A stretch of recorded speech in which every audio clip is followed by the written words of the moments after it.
ایک بار جبرائیل علیہ السلام نبی کریم صلی اللہ علیہ وآلہ وسلم کے پاس آئے تو آپ صلی اللہ علیہ وسلم نے دیکھا کہ جبرائیل کچھ پریشان ہے۔ آپ نے فرمایا، جبرائیل کیا معاملہ ہے کہ آج میں آپ کو غمزدہ دیکھ رہا ہوں؟ جبرائیل علیہ السلام نے عرض کی، اے محبوب کل، میں اللہ پاک کے حکم سے جہنم کا نظارہ کر کے آیا ہوں۔ اس کو دیکھنے سے مجھ پہ غم کے آثار نمودار ہوئے ہیں۔ نبی کریم صلی اللہ علیہ وآلہ وسلم نے فرمایا، جبرائیل مجھے بھی جہنم کے حالات بتاؤ۔ جبرائیل علیہ السلام نے عرض کی، جہنم کے کل 7 درجے ہیں، ان میں جو سب سے نیچے والا درجہ ہے اللہ اس میں منافقوں کو رکھے گا۔ اس سے اوپر والے 6 درجے میں اللہ تعالیٰ مشرک لوگوں کو ڈالیں گے۔ اس سے اوپر 5ویں درجے میں اللہ سورج اور چاند کی پرستش کرنے والوں کو ڈالیں گے۔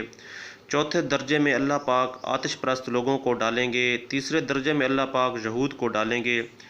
2 درجے میں اللہ تعالیٰ عیسائیوں کو ڈالیں گے۔ یہ کہہ کر جبرائیل علیہ السلام خاموش ہو گئے تو نبی کریم صلی اللہ علیہ وسلم نے پوچھا، جبرائیل آپ خاموش کیوں ہو گئے؟ مجھے بتاؤ کہ پہلے درجے میں کون ہوگا؟ جبرائیل علیہ السلام نے عرض کیا، اے اللہ کے رسول، پہلے درجے میں اللہ پاک آپ کے امت کے گناہ گاروں کو ڈالے گا۔ جب نبی کریم صلی اللہ علیہ وسلم نے یہ سنا کہ میری امت کو بھی جہنم میں ڈالا جائے گا تو آپ صلی اللہ علیہ وسلم بے حد غمگین ہوئے اور آپ نے اللہ کے حضور دعائیں کرنا شروع کی۔ 3 دن ایسے گزرے کہ اللہ کے محبوب مسجد میں نماز پڑھنے کے لیے تشریف لاتے تو نماز پڑھ کر حجرے میں تشریف لے جاتے اور دروازہ بند کر کے اللہ کے حضور رو رو کر فریاد کرتے۔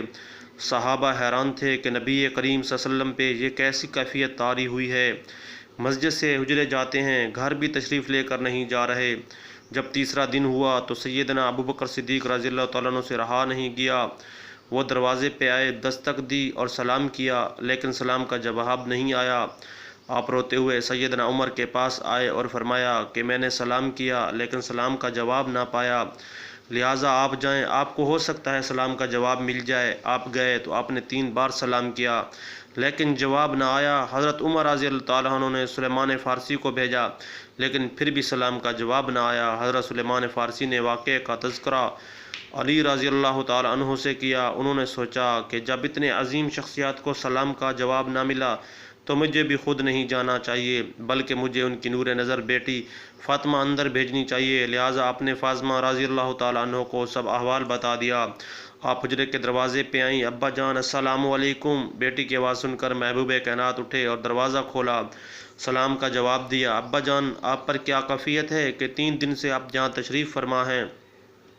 نبی کریم صلی اللہ علیہ وآلہ وسلم نے فرمایا کہ جبرائیل علیہ السلام نے مجھے آگاہ کیا ہے کہ میری امت بھی جہنم میں جائے گی۔ فاطمہ بیٹی، مجھے اپنی امت کے گناہ گاروں کا غم کھائے جا رہا ہے اور میں اپنے مالک سے دعائیں کر رہا ہوں کہ اللہ ان کو معاف کر اور جہنم سے بری کر۔ یہ کہہ کر آپ پھر سجدے میں چلے گئے، رونا شروع کر کیا، یا اللہ میری امت، یا اللہ میری امت کے گناہ گاروں پہ رحم کر، ان کو جہنم سے آزاد کر۔ اتنے میں حکم آ گیا، وَلَسَوْفَ يُعْطِيكَ رَبُّكَ فَتَرْضَىٰ، اے میرے محبوب غم نہ کر، میں تم کو اتنا عطا کر دوں گا کہ آپ راضی ہو جائیں گے۔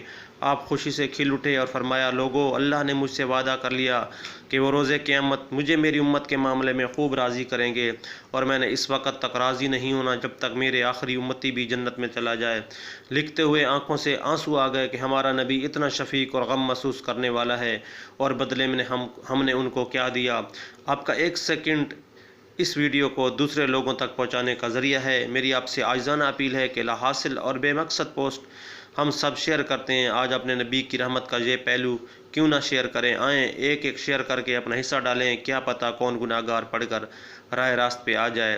والسلام۔ امید ہے آپ کو آج کی یہ ویڈیو پسند آئی ہوگی۔ اگر آپ کو میری یہ ویڈیو پسند آئے تو پلیز ہمارے چینل کو سبسکرائب کریں اور ساتھ ہی گھنٹی کے نشان کو بھی دبا دیں تاکہ اس طرح کی آنے والی نئی ویڈیو کا نوٹیفیکیشن آپ سب کو مل سکے۔ ویڈیو کو لائک اور دوستوں کے ساتھ شیئر کریں۔ والسلام۔